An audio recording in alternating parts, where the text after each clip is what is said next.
नमस्कार दोस्तों, मैं डॉक्टर स्वप्निल सागर जैन निरामय होम्योपैथी के अपने इस YouTube चैनल पर आप सभी का बहुत बहुत स्वागत करता हूं। दोस्तों, आज के इस वीडियो में मैं आपसे बात करूंगा कि हमें कैल्शियम सप्लीमेंट खाने की बजाय खाने पीने में किन चीज़ों का इस्तेमाल करना चाहिए ताकि हमारी बॉडी में जो कैल्शियम की कमी है वो पूरी होती रहे, या फिर दूसरी भाषा में कहें कि हमें एक दिन में जितने कैल्शियम की ज़रूरत होती है, यानी कि 800 से लेके 1000 मिलीग्राम कैल्शियम हमारी बॉडी में हर दिन हमें ज़रूरी होता है। तो हम खाने पीने में किन चीज़ों का इस्तेमाल कर सकते हैं जिससे कि वो जो कैल्शियम की मात्रा है पूरी हमारे शरीर में पहुंचती रहे। आज इस वीडियो में मैं लगभग 30 से भी ज़्यादा ऐसी चीज़ों के बारे में आपको बताने वाला हूं जो हम खाने पीने में इस्तेमाल तो करते हैं, लेकिन हमें ये पता नहीं है कि उनसे हमारे शरीर में कैल्शियम पहुंचता है या नहीं पहुंचता है।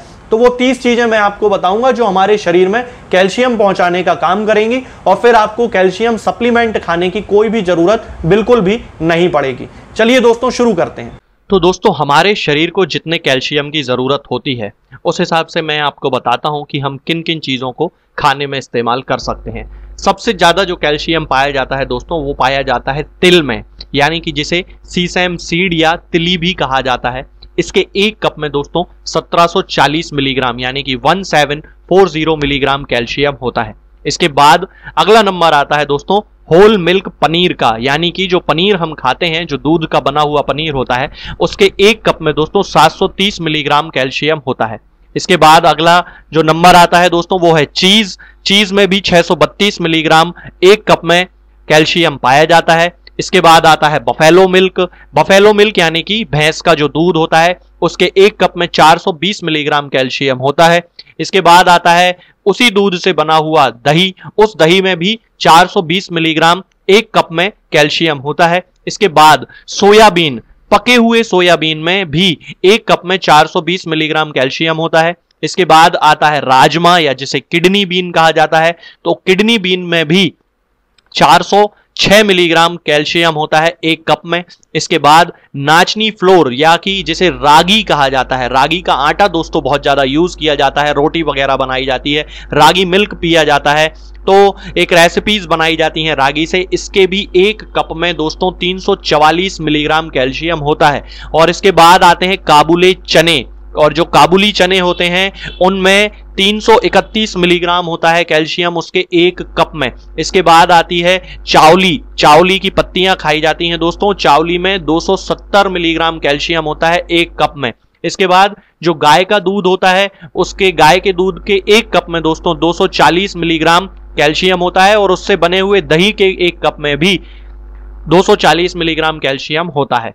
इसके बाद उड़द दाल होती है दोस्तों, उड़द दाल के एक कप में 233 मिलीग्राम कैल्शियम होता है। बादाम के एक कप में दोस्तों 230 मिलीग्राम कैल्शियम होता है। कोपरा यानी कि सूखा जो कोकोनट होता है या नारियल जो सूखा हुआ होता है, उसमें 200 मिलीग्राम कैल्शियम होता है एक कप में।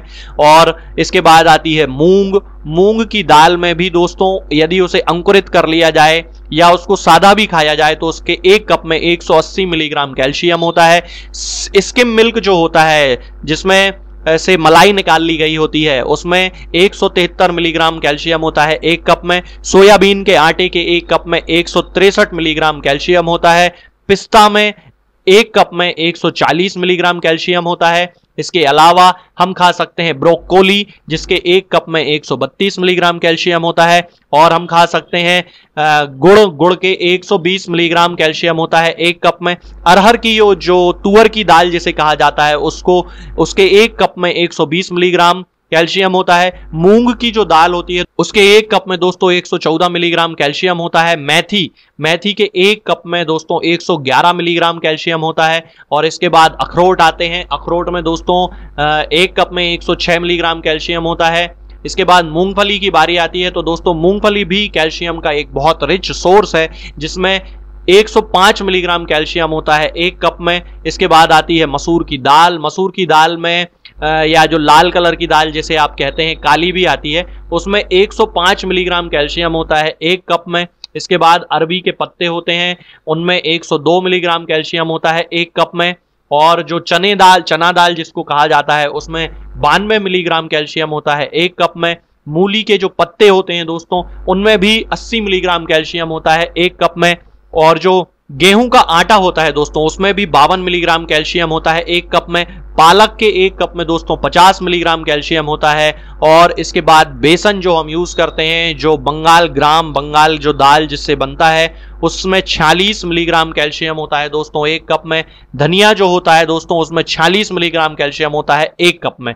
तो दोस्तों ये जो सारी चीजें हैं ये हमारे शरीर में कैल्शियम पहुंचाती हैं। यदि हम इनसे बनी हुई चीजों का यानी कि इनसे बनी हुई रेसिपीज का उपयोग करेंगे तो निश्चित रूप से हमारे शरीर में कैल्शियम की कभी भी कमी नहीं रहेगी। और हमें अपनी हड्डियों को मजबूत बनाए रखने के लिए, अपने दिल को स्वस्थ बनाए रखने के लिए, अपनी मांसपेशियों को रेगुलर काम करते रहने के लायक बनाने के लिए कभी भी कैल्शियम सप्लीमेंट खाने की जरूरत नहीं पड़ेगी। आज के इस वीडियो में फिलहाल इतना ही। आगे के वीडियोस में मैं आपसे बात करूंगा कुछ नई बीमारियों के बारे में और उनकी होम्योपैथिक दवाओं के बारे में। तब तक के लिए जय हिंद, जय भारत। दोस्तों, होम्योपैथिक दवाओं को खाने का सबसे अच्छा तरीका होता है कि हम हमेशा खाली पेट इन दवाओं को खाएं। जिन दवाओं को दिन में केवल एक बार खाना है, उन्हें सुबह खाली पेट खा लेना चाहिए। मुंह में अच्छे से कुल्ला करके, गार्गल्स करके मुंह को साफ कर लेना चाहिए और उसके बाद हमें होम्योपैथिक दवाई खा लेना चाहिए। जिन दवाओं को दिन में 2 बार या 3 बार या 4 बार खाना होता है, उन दवाओं को खाली पेट खाने का मतलब होता है कि हम उन दवाओं को खाने के लगभग आधे घंटे पहले या फिर 2 से 2.5 घंटे बाद ही खाएं। और उस स्थिति में भी हमारे मुंह में किसी भी वस्तु का, किसी भी चीज का स्वाद नहीं होना चाहिए, ना ही हमारे मुंह में किसी भी चीज की गंध होना चाहिए, जिससे कि ये होम्योपैथिक दवाएं हमारे शरीर पर बहुत अच्छे तरीके से काम कर सकती हैं। तो हमें हमेशा ये ध्यान रखना है कि जब भी हम होम्योपैथिक दवा खाएं, हमेशा खाली पेट खाएं और हमारे मुंह में किसी भी चीज का स्वाद या किसी भी चीज की स्मेल ना हो। अब बहुत सारे लोग ये सोचते हैं कि हम कच्चा प्याज खा सकते हैं या अदरक खा सकते हैं या हींग खा सकते हैं या इलायची खा सकते हैं या नहीं। बिल्कुल, आप इन चीज़ों का इस्तेमाल कर सकते हैं। होम्योपैथिक दवाओं को खाते समय आप इन सभी चीज़ों को बड़ी आसानी से खा सकते हैं। बस याद ये रखना है कि जब भी आप होम्योपैथिक दवा खाएं, इनमें से किसी भी वस्तु का, किसी भी चीज़ का स्वाद आपके मुंह में ना हो। यानी कि जब भी आप इन्हें खाएं तो इनके खाने से या तो आधे घंटे पहले होम्योपैथिक दवा खा लें या फिर इन्हें खाने के 2-2.5 घंटे बाद, जब कि आपने मुंह में अच्छे से कुल्ला कर लिया हो, अच्छे से गार्गल्स कर लिए हो, तब इन होम्योपैथिक दवाओं को खाएं। तो आपको हमेशा होम्योपैथी के सबसे अच्छे रिजल्ट देखने को मिलेंगे। लोग गलती यही कर देते हैं कि वो प्याज खाना छोड़ देते हैं, कच्चा प्याज, लहसुन, अदरक, हींग सब खाना छोड़ देते हैं, लेकिन फिर भी उनको मुंह में सफाई ना होने के कारण होम्योपैथिक दवाओं का अच्छा रिजल्ट देखने को नहीं मिलता है।